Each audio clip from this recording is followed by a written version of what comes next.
We liquid deep. Hello, I'm Shimei, And I'm Simone. and welcome to our show, The Situation. We'd like to thank you for coming back and watching us for another week. We air every Thursday at 8 o'clock, so we look forward to seeing you each and every week. Today, we're going to do things a little bit different. We're going to have a segment that is called Southern Words.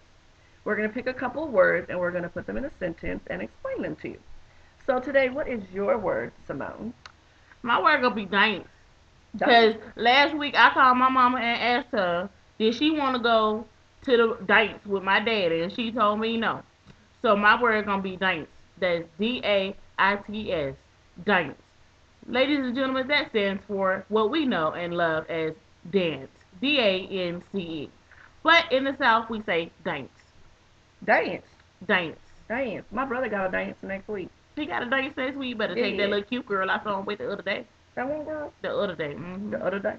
Well, yesterday I had just hooked up my home phone and stuff, right? And my cousin Dre called me, and they said when I picked up the phone, they said it was a collect call. Click call. Baby, we don't say click call. Mm-mm. Yeah, and then like the next day I picked up the phone, and it was a bill collector. Mm-mm. We don't say click call from Dre, and we don't answer phone for bill collector. Mm-mm. We don't do none of that. We don't. Mm-mm. What we don't mess with collections. Mm-mm. Now that is KLECT, ladies and gentlemen. That is COLLT for the word collect, like a collect call and a bill collector. So We don't do dances, and we don't do click calls, cause we like to deal with dances, and we do not accept collect calls. because it costs too much. So we want to hear from you guys, ladies and gentlemen.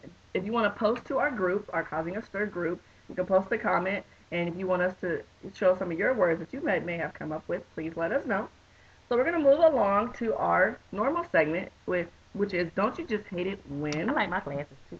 You like them? I like my glasses. Y'all like our stutter shades? We got our stutter shades tonight because we are I got superstars. those from my grandma, those, for real. Those are the real deal stunner shades, girl. No, Big Yeah. Mama. Yeah, Big Mom gave them to me. Big Mom We with call stunner her right shades. now. She's expecting a Mm-mm. phone call from me right now. We ain't gonna get on the phone right now. We on, but we're later, we're later. So I'm gonna ask you, don't you just hate it when? I just hate it when people look at me and say, "Ooh, honey, you have such a pretty face." What about the rest of you? That's what I be saying. I'm trying to figure out, should I take that as a compliment or insult? Ladies and gentlemen, I want you to post something to Simone's page and let me know, is that considered a compliment or is that considered an insult? Because sometimes I just don't know how to take it. Maybe I should just listen to the person that's saying it and see how they deliver it, or maybe my perception of it is incorrect. But I'm a little bit on the fence about what that means, because are you saying that my face is pretty but the rest of me is not?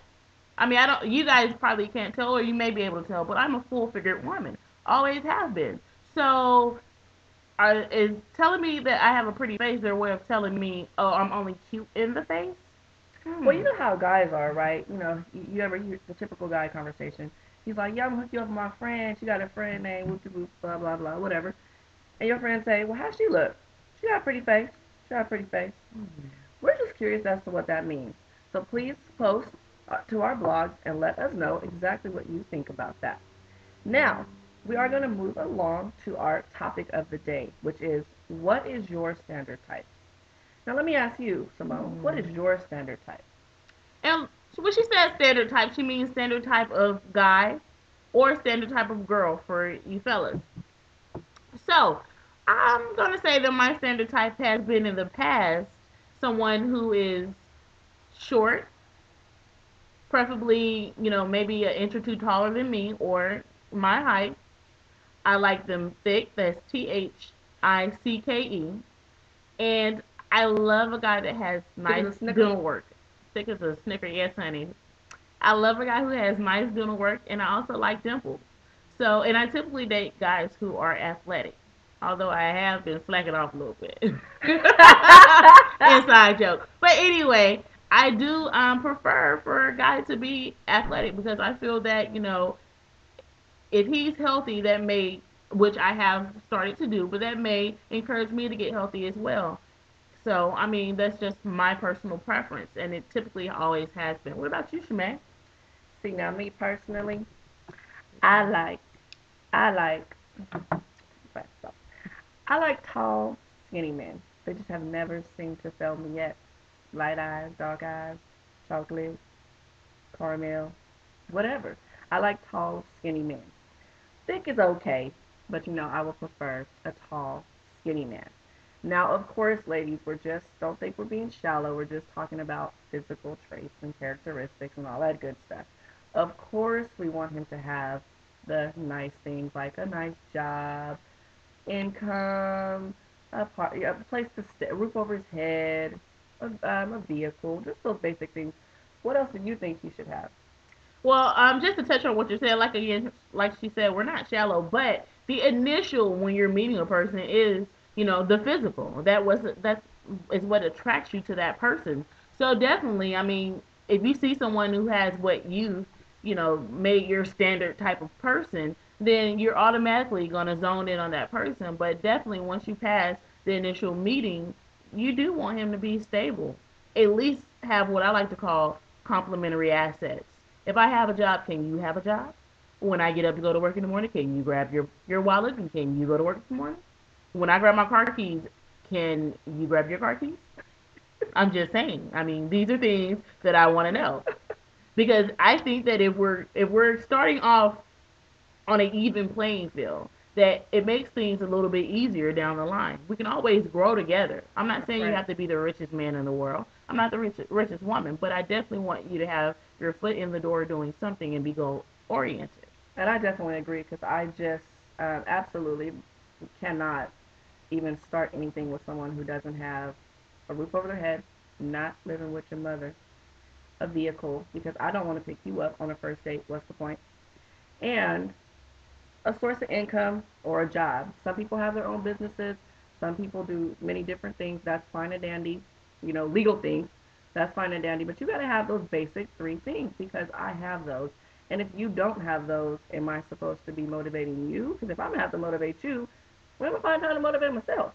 So those are things that I would like for a guy to have. Of course, I want him to have goals. Now, when I meet you, maybe you're like, in 2 years, I want to be at this point in my life. And I totally agree with you. And I'm the same way. We have goals. We can accomplish those goals together. But I don't want nobody just selling me wolf tickets. It's just no point. What you think? I feel the same way. If you don't know where you're going, how can you sit down and actually establish something with me to figure out where we're going to go together? I think we need to be strong enough as individuals with our own personal goals in order for us to be able to set relationship goals. That's correct. So, We want to go ahead and leave you guys with a quick quote.